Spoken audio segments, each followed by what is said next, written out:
সুনামগঞ্জের তাহিরপুরের বৌলাই নদী খনন করে মাটি ফেলা হচ্ছে খাল ও নিচু জায়গায়। এতে বন্ধ হয়ে গেছে পানি নিষ্কাশন। সীমাহীন দুর্ভোগে পড়েছেন উপজেলার সদর ইউনিয়নের চিকসা গ্রামবাসী।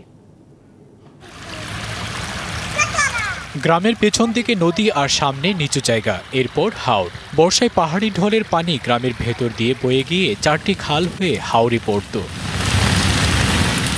3 বছর আগে নদী খননের মাটি দিয়ে পানি চলাচলের পথ, খাল ও গ্রামের সামনে নিচু জায়গা ভরাট করে দেয়া হয়েছে। আমার স্কুলের সামনেটাই আগে গভীর ছিল, নিচু ছিল। এই জায়গাটা বর্ষে এমনকি পুরা গ্রামটাই আপনার ভরাট হয়ে গেছে। বৌলাই নদী এটা খনন করা হয়েছিল, কিন্তু সঠিক পদ্ধতি প্রয়োগ না করার কারণে যে খাল বিল ছিল এগুলো ভরাট হয়ে গেছে, যার কারণে পানিটা সঠিকভাবে নিষ্কাশন করতে পারতেছে না। 4-5টা খাল ছিল, সেই খালগুলো জায়গায় মাটিতে বন্ধ হয়ে যাওয়ায় সে পানি নদী থেকে পানি হাওরের দিকে নিষ্কাশন হয় না।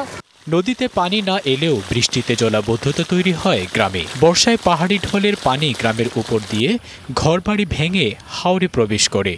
250টিরও বেশি ডিজাইন অপশন নিয়ে ওয়ালটন স্মার্ট ফ্রিজ, বোঝে আপনার প্রয়োজন। এবছর 3 দফায় বন্যায় গ্রামের সামনের সড়কের একাধিক জায়গা ভেসে গেছে, যেখানে বাঁশের সাঁকো দিয়ে পারাপার হচ্ছেন বাসিন্দারা। ভোগান্তির শেষ নেই গ্রামের প্রায় 5000 মানুষের। বন্যার পানির যে ড্রেনেজ ব্যবস্থা, যেটা পাহাড়ি ঢল আসার পরে যে খুব দ্রুত ফ্লোয়িং হওয়ার ব্যবস্থাটা বন্ধ হয়ে গেছে, যার কারণেই এই বন্যায় আক্রান্ত হয়।